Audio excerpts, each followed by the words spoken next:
Go to red. Okay. Record you, I'm in class. Alright. Now, so yang ini yesterday kita berhenti kan? Hello, Tuesday class. Some of you all are Monday class, some of you all are Tuesday class, correct or not? Today is a resmi. Okay, apa yang cikgu ajar? Cikgu sedang ajar tentang pilihan raya.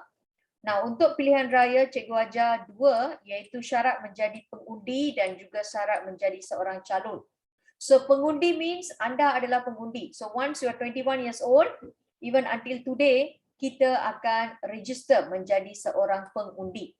Okay, so kalau anda mengundi, ini menunjukkan anda menjadi seorang menjalankan tugas anda sebagai seorang pengundi. Alright? Okay. Now, so syarat menjadi pengundi, satu, warga negara Persekutuan Tanah Melayu. Nombor dua, anda berumur 21 tahun ke atas. Okay, mesti berumur 21 tahun ke atas. Okay, wait cikgu.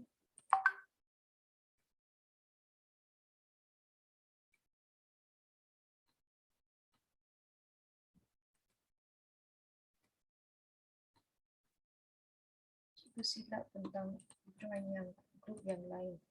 Okay. Okay.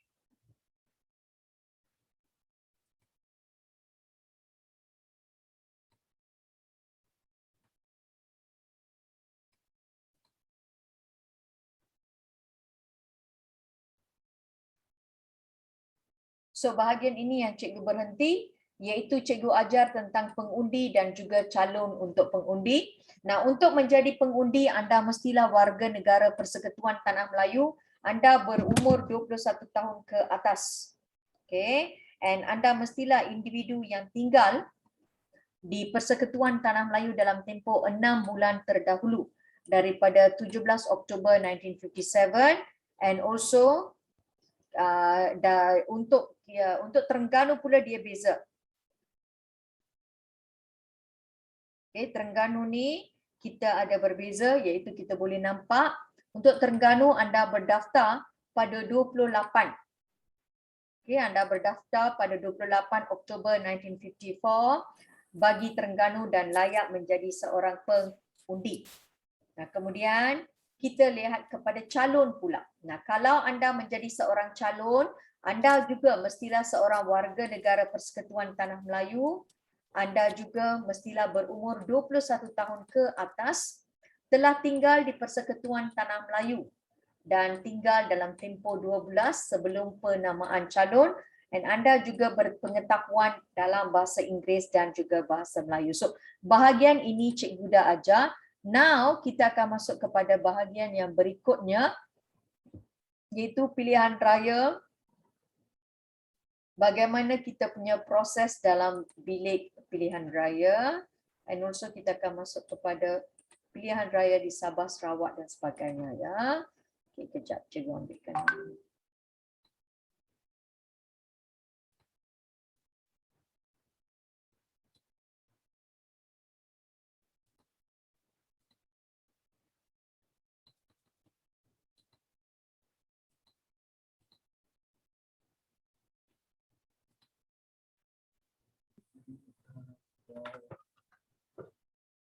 Okay. Who is Samuel, ya? Cikgu ada pelan. Oh, sorry. It's me, Chair. Joanna. Yeah, Joan. Okay.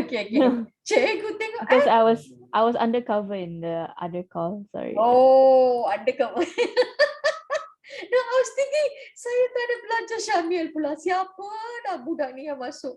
Oh, okay. No worries sayang, no worries. Okay. Sekejap, kita tengok yang ini.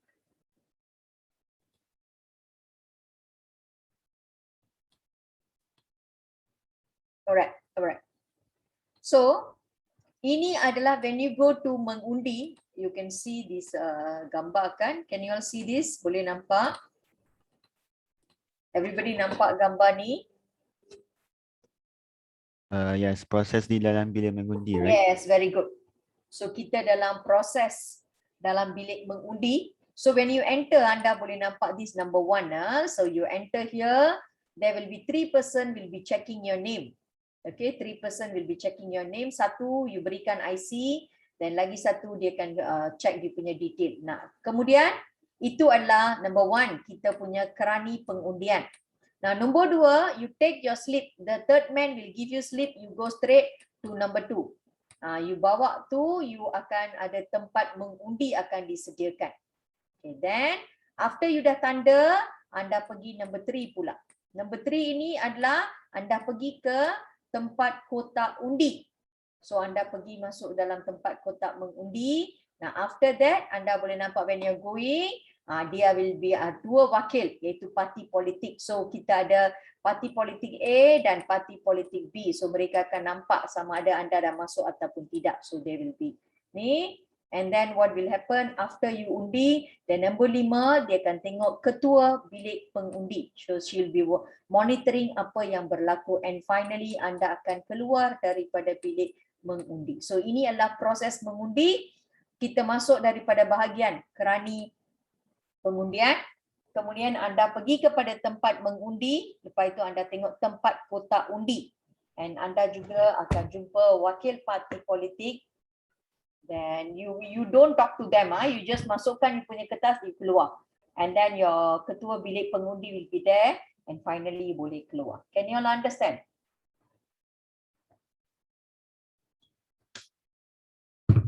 Boleh nampak? Nah, sekarang kita lihat kepada yang ini pula.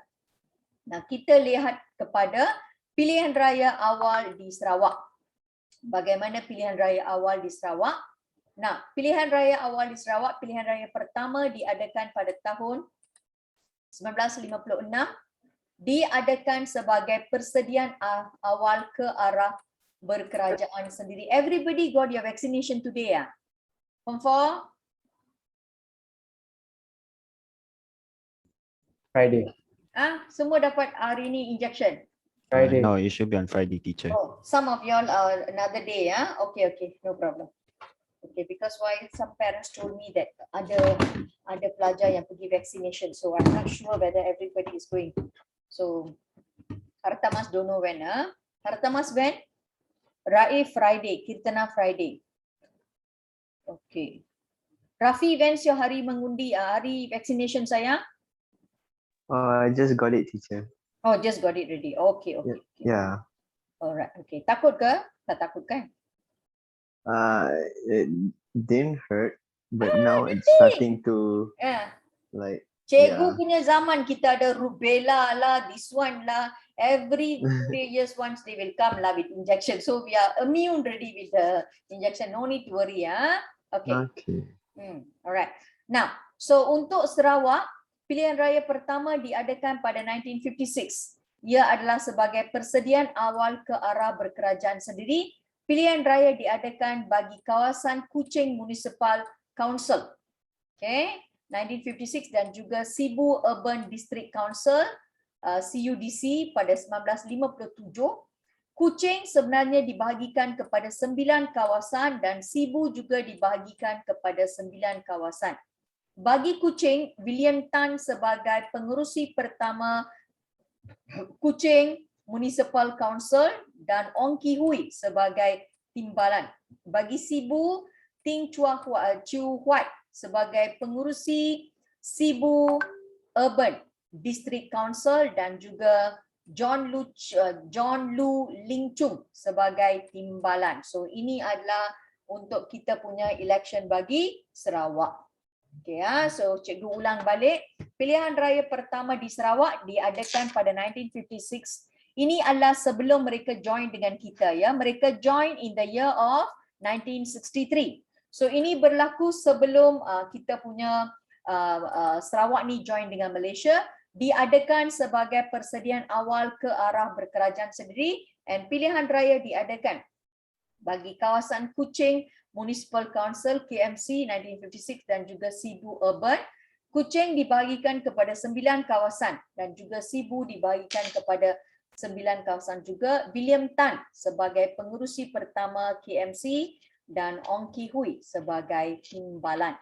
Dan bagi Sibu kita ada Ting Ting Siu Huat sebagai pengerusi CUDC dan John Lu Ling Chong sebagai timbalan. Nah, bagaimana pula pilihan raya di Sabah? Okey. Untuk pilihan raya di Sabah pula, pilihan raya kerajaan tempatan diadakan pada 16 Disember 1962 di bawah Local Government Election Ordinance untuk 118 kawasan wad di pihak berkuasa tempatan, dan kita ada Setiausaha Kolonial bagi kerajaan tempatan selaku penguasa pilihan raya yang bertanggungjawab menjalankan pilihan raya tersebut. So, kalau Sarawak, kita lihat kepada tarikh yang ini. Kalau Sarawak, kita ada 1956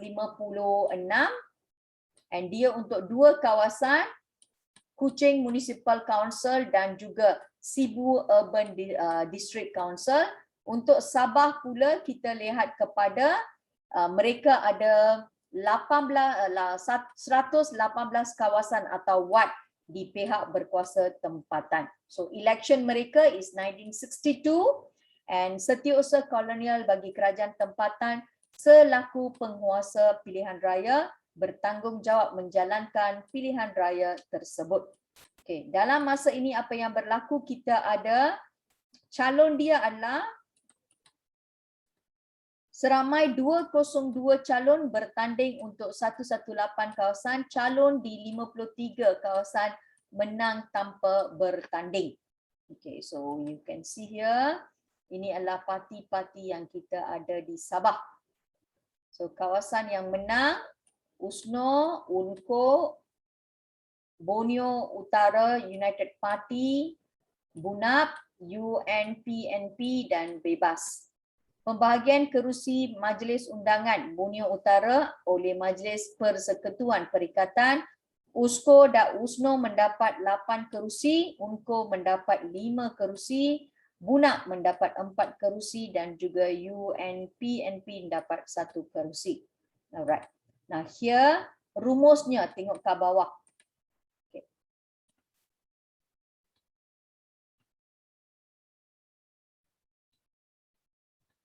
Rumusnya, tindakan mengadakan pilihan raya mendapat sambutan daripada rakyat daripada pelbagai kaum. So why? Ini adalah kepentingan pilihan raya, ya. So kalau anda nak tuliskan tepi pun boleh. Okay. Kenapa kita ada kepentingan pilihan raya? Mereka boleh memilih wakil dalam kerajaan, pemikiran wakil yang berintegriti dan mempunyai jati diri yang teguh sangat penting bagi memastikan amalan demokrasi, dan ia juga membuka peluang yang adil kepada rakyat untuk mengambil bahagian dalam politik tempatan dan juga mengamalkan demokrasi. So anda boleh nampak ini adalah kepentingan kita punya election. 1, boleh memilih wakil kerajaan tanpa campur tangan pihak lain. Nombor 2, pemilihan wakil yang berintegriti dan mempunyai jati diri yang teguh sangat penting bagi memastikan amalan demokrasi. Ia juga membuka peluang yang adil kepada rakyat untuk mengambil bahagian dalam politik tempatan dan juga mengamalkan demokrasi. So ini dia kepentingan pilihan raya. So cikgu tengok berapa ekor? 14 ekor saja. Okey, Logan Bala, apakah kepentingan pilihan raya sayang?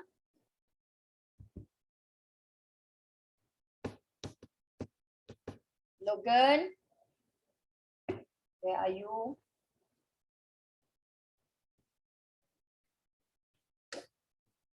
Logan is missing. Adam. Hey, sorry, teacher, can you hear? Yes, Sorry, I louder. didn't realize I Michael. didn't know my mic. Okay, tell me apakah kepentingan pilihan raya? Cikgu dah tandakan kat sini. Membolehkan rakyat memilih wakil dalam kerajaan, Okay. dan pemilihan wakil yang berintegriti dan mempunyai jati diri yang teguh sangat penting untuk memastikan amalan demokrasi dan membuka peluang yang adil kepada rakyat untuk mengambil bahagian dalam politik tempatan. Alright, thank you my dear. Okay, now kita masuk kepada bahagian yang berikutnya, iaitu kita lihat kat sini ya. Okey, kita lihat kepada 8.3.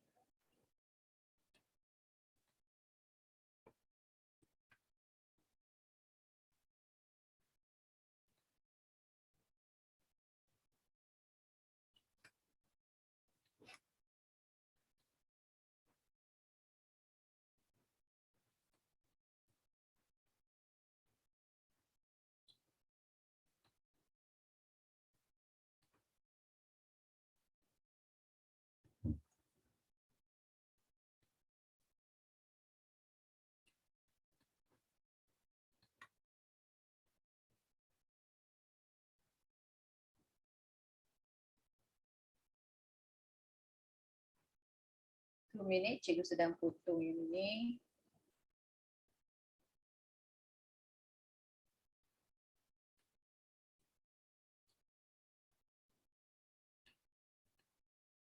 Okey. Okey, 8.3 ya. So kita akan belajar 8.3 yang ini. Okey, 8.3 kita belajar tentang penubuhan Majlis Perundangan Persekutuan MPP. Okey, ini adalah wakil yang akan represent kita dalam pentadbiran negara. That is the badan yang dikenali sebagai Majlis Perundangan Persekutuan. Alright. Nah, Parti Perikatan membentuk Kerajaan Persekutuan setelah memperoleh kemenangan besar dalam pilihan raya MPP 1955. Tengku Abdul Rahman dilantik sebagai Ketua Menteri Tanah Melayu yang pertama, and MPP berperanan menggubal undang-undang pentadbiran pada peringkat Persekutuan Tanah Melayu. Nah, MPP mengalami perubahan dari segi bilangan keanggotaan. So, cikgu ulang balik. Majlis Perundangan Persekutuan is the one, today we call it as Dewan Rakyat. Dewan Rakyat, kita ada Dewan Rakyat, Dewan Negara. Correct or not? So, Dewan Rakyatlah yang akan menggubal kita punya undang-undang. So, zaman dahulu nama Dewan Rakyat dikenali sebagai Majlis Perundangan Persekutuan. You see, today in our parliament, okay, in parliament sitting, there are two. Satu dikenali sebagai Dewan Rakyat, lagi satu dikenali sebagai Dewan Negara. Nah, Dewan Rakyat ini semuanya dipilih oleh rakyat melalui election. Okay, so semua akan memilih melalui pilihan raya. Okay. Dewan Negara ini akan dilantik oleh Yang di-Pertuan Agong and also the state masing-masing. So dia beza. Tetapi this one, Dewan Rakyatlah, zaman dahulu nama dia adalah Majlis Perundangan Persekutuan. This is the Dewan Rakyat. Alright. So Dewan Rakyat ini ahlinya dipilih oleh rakyat melalui pilihan raya untuk mewakili kawasan mereka. Okey, sama juga pada zaman dahulu kita telah membentuk Majlis Perundangan Persekutuan untuk membentuk kerajaan. So siapa yang bentuk kerajaan? Parti yang menang dalam pilihan raya. So parti yang menang dalam pilihan raya pada masa dahulu, the first election was Parti Perikatan. So Parti Perikatan telah membentuk Kerajaan Persekutuan setelah memperoleh kemenangan yang besar dalam pilihan raya MPP 1955. Dalam masa ini, Tengku Abdul Rahman dilantik sebagai Ketua Menteri Tanah Melayu yang pertama.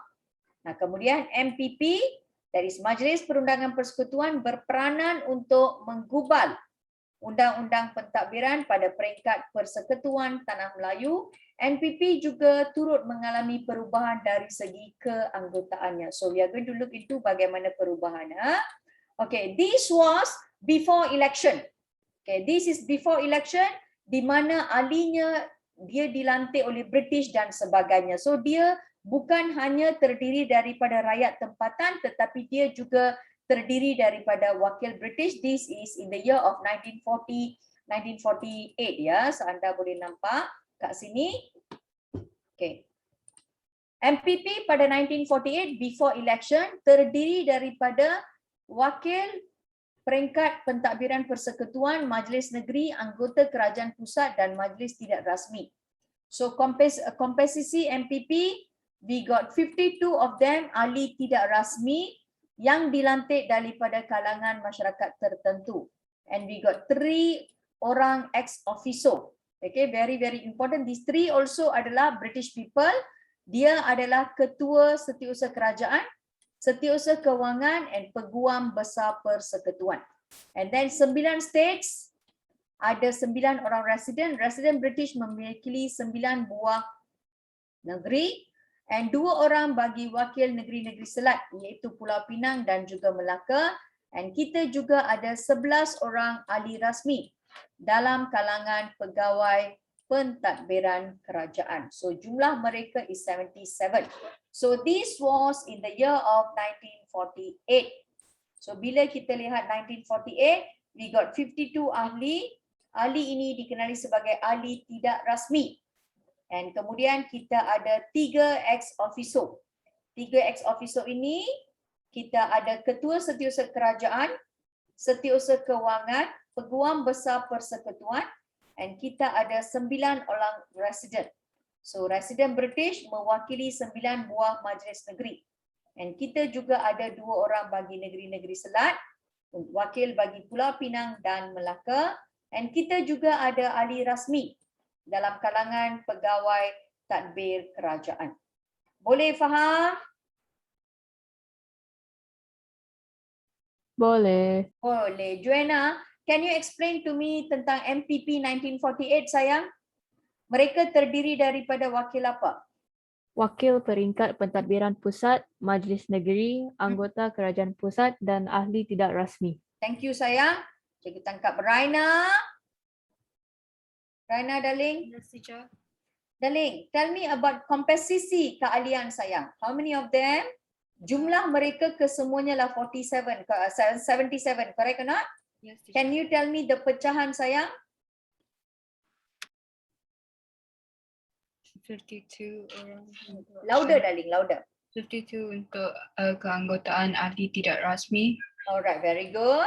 2 orang untuk ex officio, Alright, so kita ada 3 orang ex officio, that is kita ada ketua, ketua setiausaha kerajaan, setiausaha kewangan dan peguam besar persekutuan.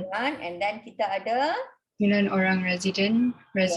British yang mewakili 9 buah majlis negeri, very good. 2 orang wakil negeri-negeri selat, Hmm. dan 11 orang ahli rasmi dalam kalangan pegawai pentadbiran kerajaan. And 11 orang wakil rasmi ya. Okay, thank you darling. So kita tengok pula bagaimana kita punya majlis yang berikutnya. Okay, this is after kita punya election ya. So after kita punya election, tengok kat sini jumlah dia adalah 100 orang. Okay. Nah, Majlis Perundangan Persekutuan 1955, perubahan berlaku secara berperingkat di negara kita selepas MPP 1955. That means pilihan raya Majlis Perundangan Persekutuan 1955. Nah, jumlah keahlian dia 100. 52 orang dipilih melalui pilihan raya. 35 orang ahli lantikan mewakili kumpulan kepentingan seperti keusahawanan, perlumbungan, perindustrian dan juga pertanian. And then kita ada menteri besar. 11 menteri besar mewakili negeri, and kita ada 2 orang wakil daripada negeri-negeri selat Pulau Pinang dan juga Melaka. Can you all understand? Boleh faham? Boleh. Tak ada masalah? Okay, there's one mistake. I don't know how kita ada menteri besar 11 orang because kalau negeri 9 negeri, wakil negeri-negeri selat sudah masuk sini. Okay, tak apa, we follow this bit. Campur sayang, 35, 48 dah.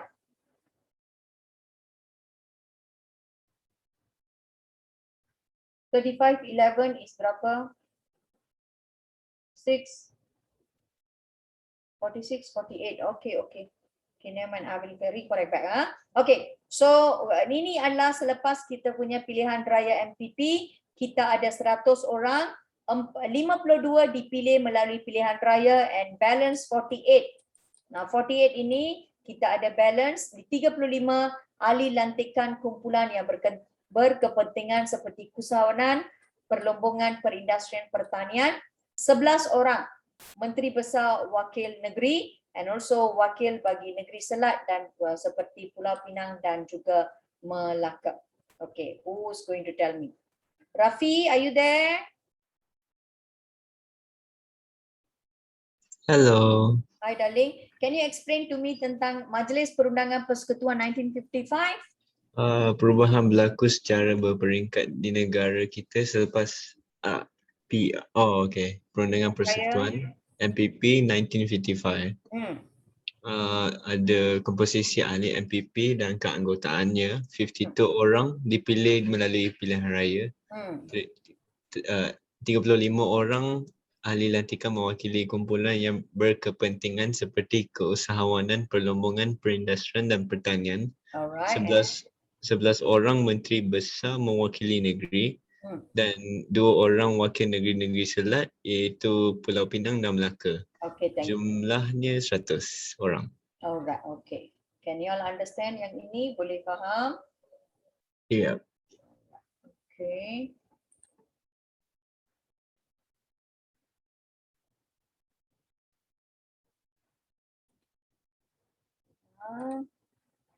Okay, 6.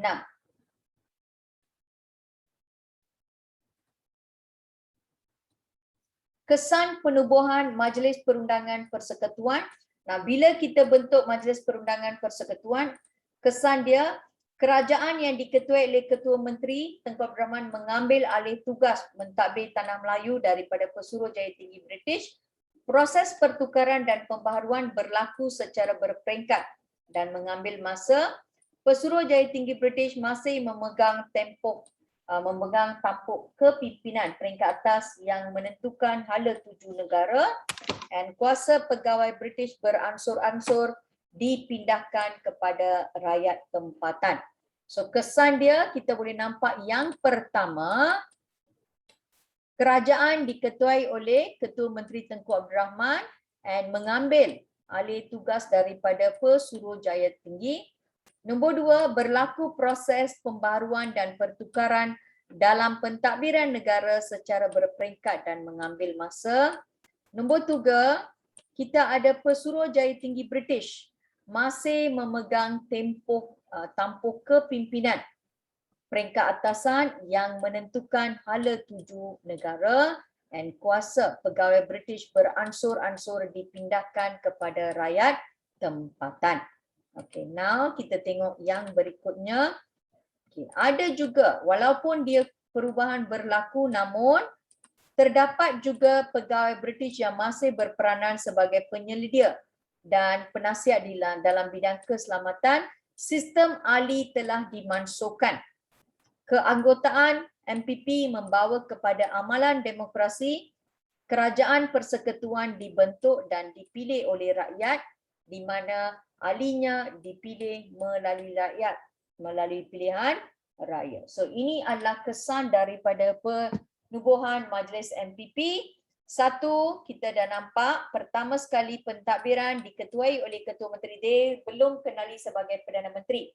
Perdana Menteri hanya dikenali selepas kita merdeka, ya. So pada masa ini belum kita merdeka, masih menggunakan Ketua Menteri, dan proses pertukaran dan pembaharuan berlaku secara berperingkat dan dia mengambil masa. Pesuruhjaya Tinggi British masih memegang tampuk kepimpinan peringkat atasan yang menentukan hala tuju negara. Kuasa pegawai British beransur-ansur dipindahkan kepada rakyat tempatan. Pada masa yang sama, ada juga pegawai British yang masih berperanan sebagai penyelia atau penasihat bidang keselamatan. Sistem ahli telah dimansuhkan. Keanggotaan MPP membawa kepada amalan demokrasi. Kejayaan kerajaan persekutuan yang dibentuk dan dipilih oleh rakyat tempatan, di mana ahlinya dipilih oleh rakyat. So ini kita dah nampak.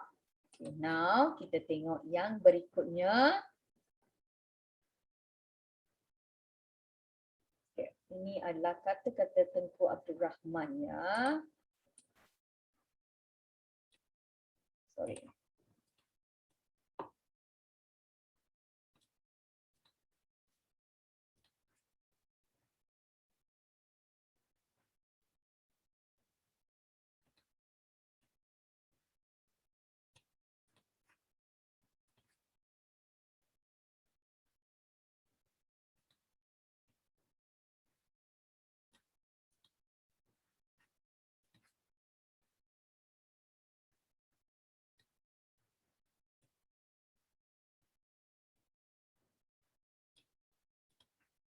Okay. So ini adalah kata-kata Tengku Abdul Rahman. Ini adalah hal yang paling penting. Okay, this is when Majlis Perundangan Persekutuan diumumkan ya. Okay, ini adalah hari yang amat penting dalam sejarah majlis ini. Pilihan raya persekutuan yang baru diadakan kini menjadi sejarah. Buat pertama kalinya majlis ini bersidang sebagai sebuah majlis yang majoriti ahlinya dipilih, dan saya berasa amat bangga dan berbesar hati memegang jawatan Ketua Menteri. Kita telah melalui suatu peristiwa yang amat penting dalam kemajuan negara kita mencapai status berkerajaan sendiri dan merdeka. Ketika memimpikan jalan yang penuh ditempuhi, saya dapat membayangkan pelbagai permasalahan serta kesusahan, tetapi saya cukup yakin bahawa dengan adanya rasa muhibah, kesabaran dan keazaman, serta yang paling persokongan ahli yang terhormat dan rakyat, segala halangan dapat dipentuhi dan segala masalah dapat diatasi. So ini adalah upacara Tengku Abdul Rahman dalam majlis perundangan. Okay, Majlis Perundangan Persekutuan 31 Ogos 1955. Nah, kemudian kita tengok perlantikan. This is one of the famous lady ya. She's a UMNO person and very famous. Kita ada Halimatun Abdul Majid. Beliau adalah one of the aktivis wanita yang penting ketika UMNO memperjuangkan untuk menghapuskan Malayan Union ya. So Halimatul Abdul Majid ketika mengangkat sumpah sebagai ahli MPP, beliau merupakan ahli wanita pertama MPP. Dan kita lihat sebahagian daripada ahli MPP pada tahun 1956, kita ada Tan Cheng Lock, kita ada Witi Samenden.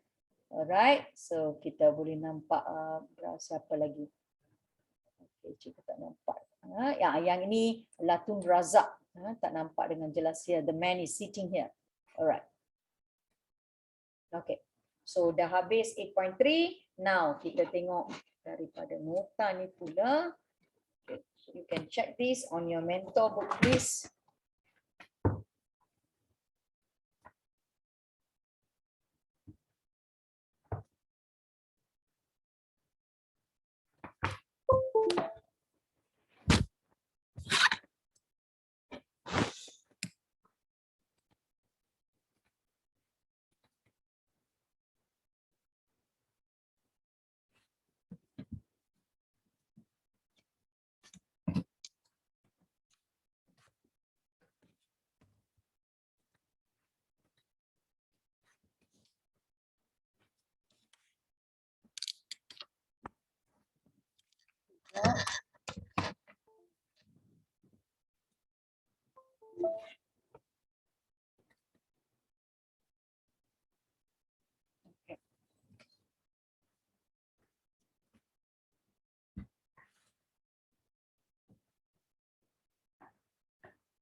Kita tengok dari sini.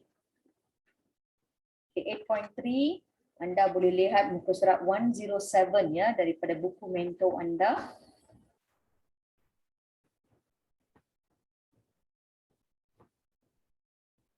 Okay, kalau semua ada buku mentor, anda boleh nampak. Penubuhan muka surat 107 buku mentor. 8.3 penubuhan Majlis Perundangan Persekutuan. Berikutan kemenangan besar dalam pilihan raya Persekutuan Tanah Melayu 1955, Parti Perikatan telah membentuk kerajaan. Tengku Abdul Rahman dilantik sebagai Ketua Menteri Persekutuan Tanah Melayu yang pertama, dan Majlis Perundangan Persekutuan mengalami perubahan bilangan keanggotaannya. So ini adalah tadi cikgu berita kepada anda, Majlis Persekutuan 1948 dengan Majlis Persekutuan 1955. Dua yang berlainan ya. So kita boleh nampak kat sini.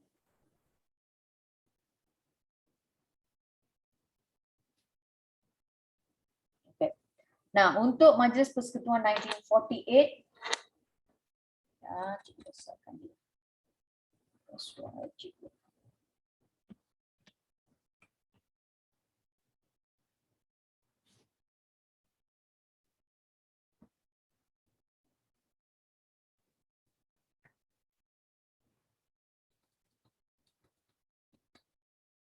Okay. Not sharing, ya, cikgu. Okay, nampak sekarang? Yes, I'm sharing the mentor book sayang. Boleh nampak? Nampak teacher. Okay, thank you. Nah, kita ada Majlis Perundangan Persekutuan 1948 and also Majlis Perundangan Persekutuan 1955.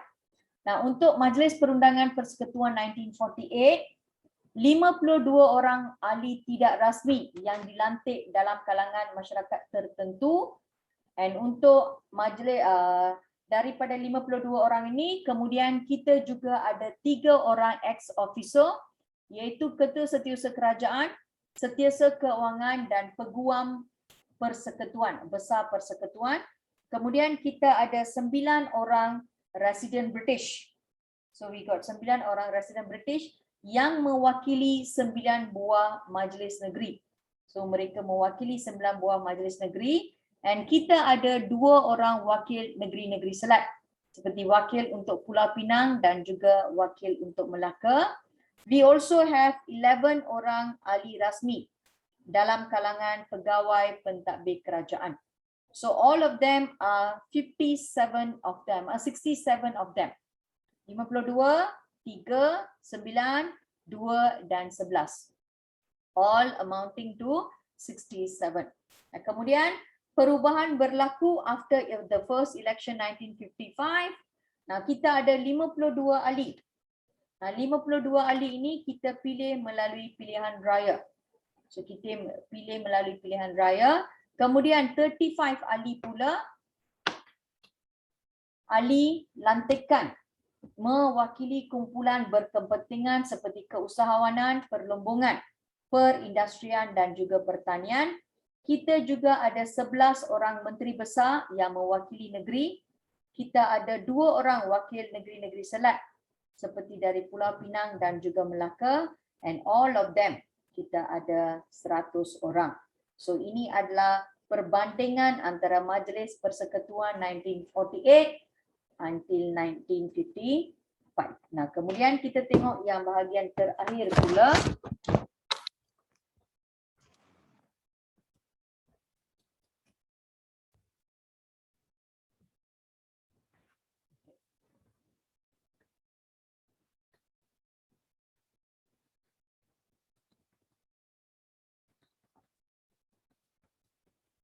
Untuk bahagian yang terakhir, selepas election 1957-55, kerajaan diketuai oleh Tengku Abdul Rahman mengambil alih pentadbiran Tanah Melayu daripada Pesuruhjaya Tinggi British.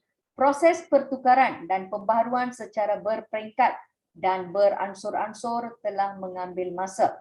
Nah, keanggotaan MPP menunjukkan perkembangan amalan pentadbiran demokrasi secara berkompromi melalui perkongsian kuasa antara wakil bagi mencapai kemerdekaan, and finally Parlimen ditubuhkan pada 11 September 1959 dan bersidang pada 12 September 1959.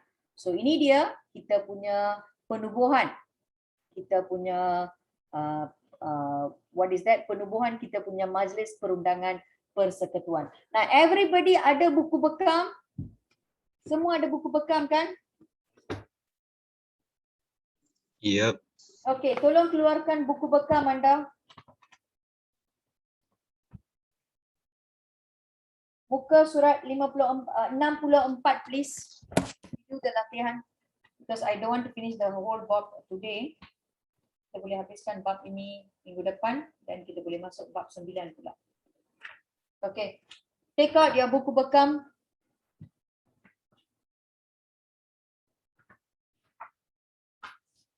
Tengok muka surat 64.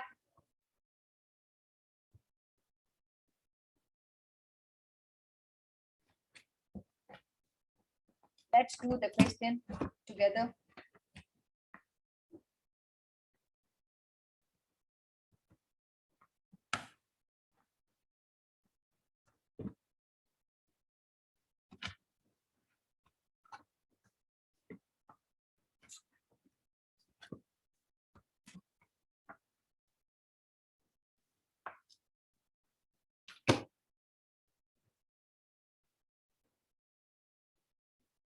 Okay, sudah cari buku bekam anda?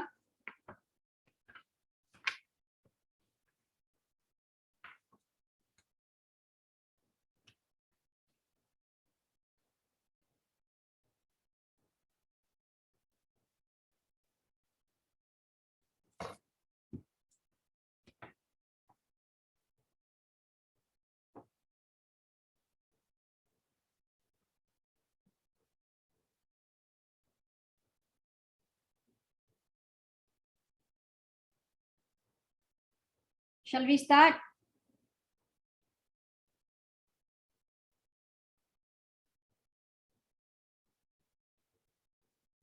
Hui, satu ekor pun tak nak cakap macam mana? Kan je, kan. Okay, okay. Yang lain semua tidur. Daripada 25 orang, 14 orang aja datang. Yang lain semua tak tahu. Okay, now. Perkembangan pilihan raya di Persekutuan Tanah Melayu. Nyatakan jenis pilihan raya Persekutuan Tanah Melayu sebelum merdeka. Berapa pilihan raya yang semalam cikgu ajar? Kita ada 3, correct or not? So what is the first election? Pilihan raya peringkat Majlis Perbandaran. Tuliskan. Pilihan raya peringkat Majlis Perbandaran. Pilihan raya peringkat Majlis Perbandaran.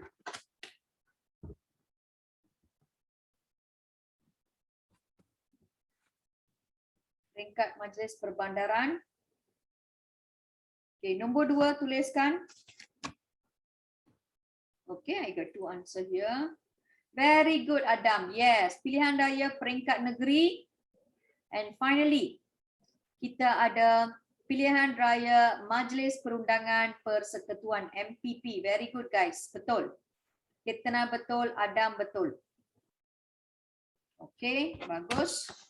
Next question pula.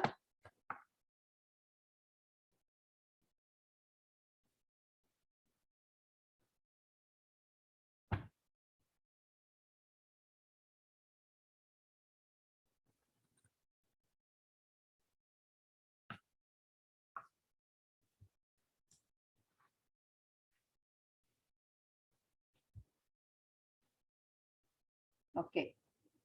Soalan yang berikutnya. Pada tahun 1951, pilihan raya pertama diadakan iaitu pilihan raya Perbandaran Georgetown. Nah, apakah tujuan pilihan raya tersebut diadakan? Apa tujuan? Yesterday cikgu ajar, even yesterday kita belajar tentang ini. Kenapa kita lakukan pilihan raya Georgetown? It's to memilih 9 orang Very good. ahli Betul, penyusunan Adam. jaya. Raif. I got the answer from Raif ada, Kirtana ada, and Adam ya. So tuliskan untuk memilih, and also Rafi. Untuk memilih 9 orang ahli pesuruhjaya Perbandaran Georgetown. Itu jawapan dia. Untuk memilih 9 orang ahli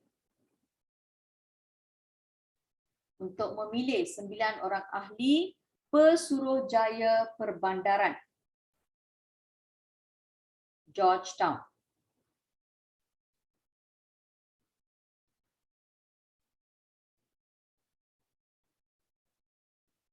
Okey, now kemudian kita tengok soalan yang berikutnya. Okay. Pada tahun 1952, so kita ada 1952. Pada tahun 1952, pilihan raya Perbandaran Kuala Lumpur diadakan untuk merebut 12 kerusi Majlis Perbandaran Kuala Lumpur. Apakah kawasan? Correct. The kawasan adalah, tadi ada jawapan kat sini, kita ada jawapan yang diberikan. Betul sayang. Kita ada Bangsa, Sentul, Imbi dan Petaling Jaya. Bangsa, Sentul, Petaling Jaya dan Imbi. Bangsa, Sentul, Petaling Jaya dan Imbi. Okay, 1954. Now,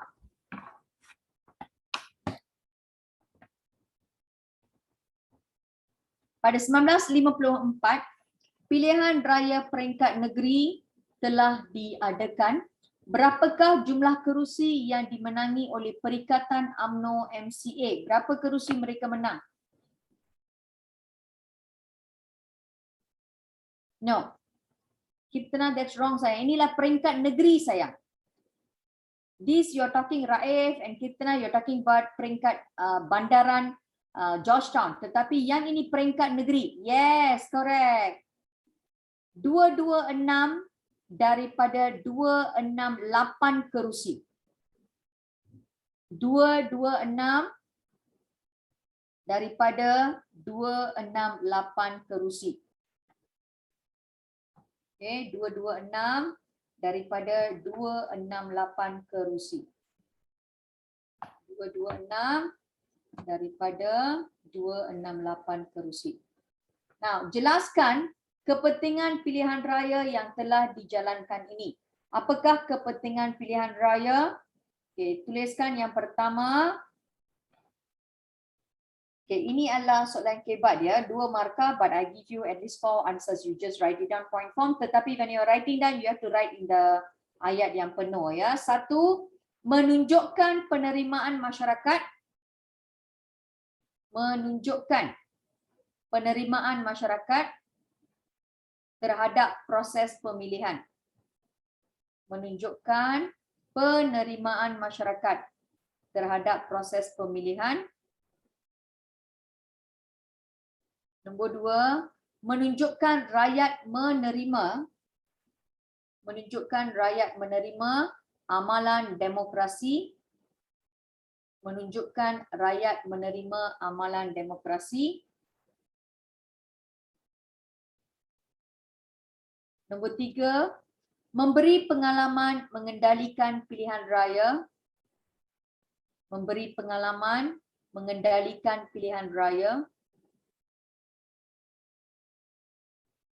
Dan nombor 4, persediaan ke arah berkerajaan sendiri. Persediaan ke arah berkerajaan sendiri ya. So, cikgu beritahu kepada anda, jelaskan kepentingan. Soalan dia adalah kepentingan pilihan raya yang dijalankan. So, kepentingan yang pertama, menunjukkan penerimaan masyarakat terhadap proses pemilihan. Menunjukkan rakyat menerima amalan demokrasi, memberi pengalaman mengendalikan pilihan raya dan persediaan ke arah berkerajaan sendiri. Now, next page. Okay, I want you all to try to do by yourself. Okay, you boleh buat muka surat 66, 67. Saya berikan 10 minit. Muka surat 66, 67. I give you all 10 minutes. Do it now. Semua cikgu dah ajar. Even 68 also you can do.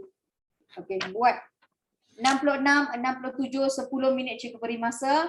Now masa menunjukkan 4.12. So saya akan tanya, 4.22 saya akan tanya.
Okay, faster. 7 more minutes.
Yes, correct, Kirtana. 25th we are starting.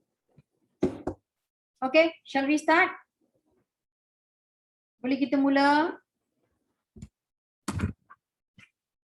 Okay, so kita ada soalan yang ini. Okay, pada 1 Februari 1954, jawatan kuasa pilihan raya telah dibentuk dengan 46 ahli. Apakah tugas jawatan kuasa tersebut? Apa tugas dia? Who knows?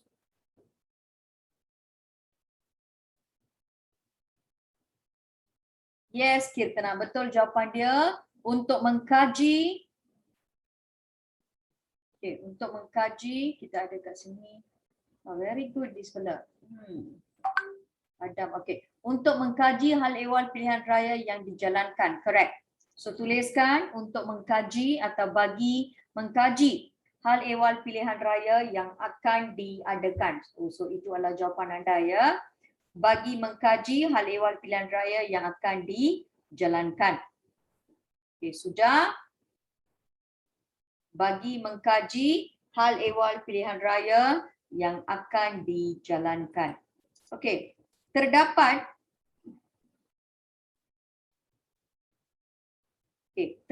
dua bentuk jawatan kuasa terdapat dua jawatan kuasa yang dibentuk, iaitu mereka memberikan dua bentuk senarai.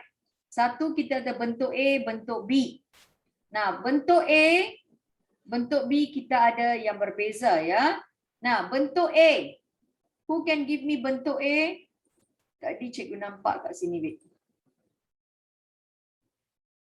Very good. Adam. Adam berikan bentuk A dan bentuk B. Very good, Adam. Betul. Okey, tuliskan untuk bentuk A. Kita ada seorang speaker. Kita ada 3 orang wakil yang dilantik. Kita ada 60 orang dipilih melalui pilihan raya.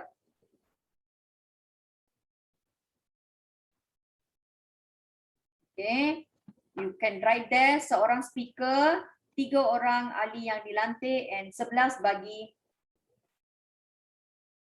orang wakil negeri. 11 orang wakil negeri.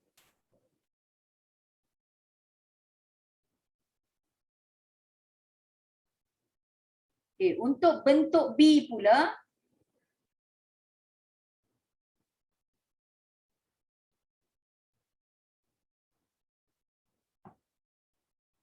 okay, bentuk B ada jawapan. Yes, bentuk B, correct sayang. 1 speaker, 3 orang wakil yang dipilih and also 11 orang wakil negeri. Sama juga yang ni, atau anda boleh gunakan the final one iaitu pilihan raya.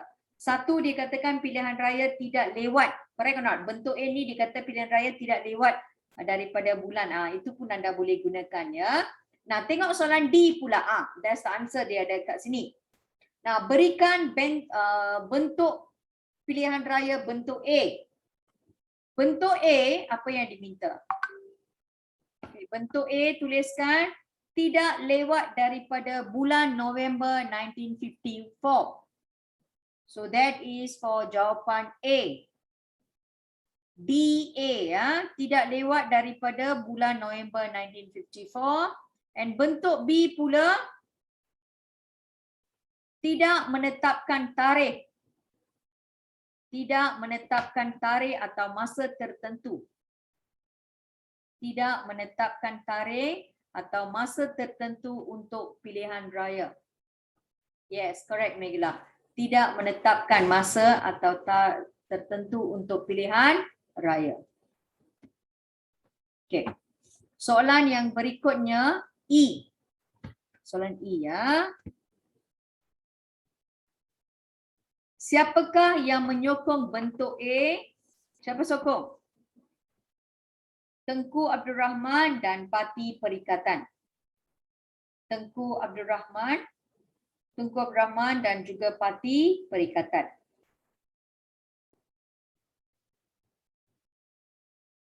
Okay, now question 3 pula. Soalan 3 ya.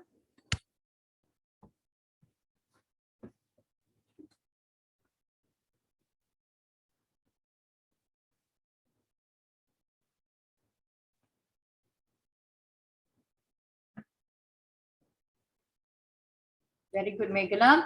Nyatakan jumlah kawasan pilihan raya yang dibentuk oleh Suruhanjaya Penentuan Sempadan. We got 52 kawasan. 52 kawasan. Dan bilakah tarikh peristiwa penting berlangsung pendaftaran pengundi 18 Oktober 1954. Pendaftaran pengundi is 18 Oktober 1954. Penamaan calon is 16 Jun. 16 pula. 15 Jun. 15 Jun 1955. And hari mengundi adalah 27 Julai. Yes, correct Joanna.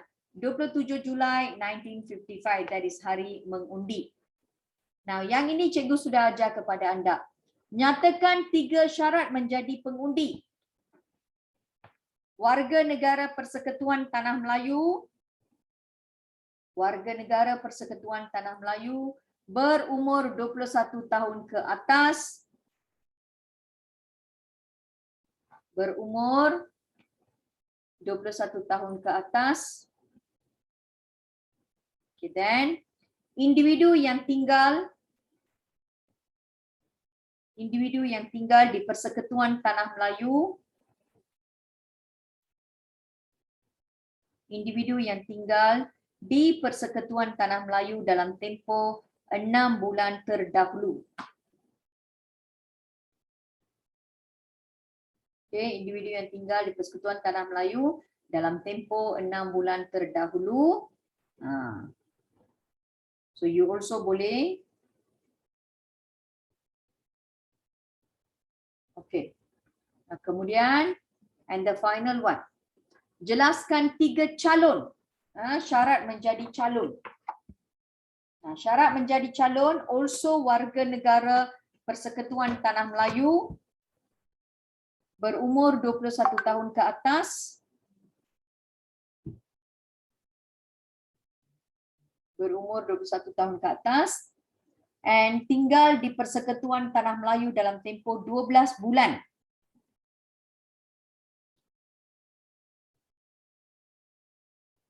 Tinggal dalam tempoh 12 bulan sebelum hari penamaan calon, and also berpengetahuan dalam bahasa Inggeris dan bahasa Melayu. You also can use that.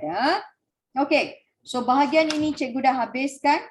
Now, saya nak anda tengok muka surat 68. 68, you do it as a homework. So bila cikgu jumpa minggu depan, I will discuss this one dan kita boleh habiskan topik ini. Kemudian kita akan masuk kepada topik 9 minggu depan. Okay? So, any question before cikgu end the class? Ada apa-apa soalan? Boleh faham? Okay, see you guys. Bye-bye guys.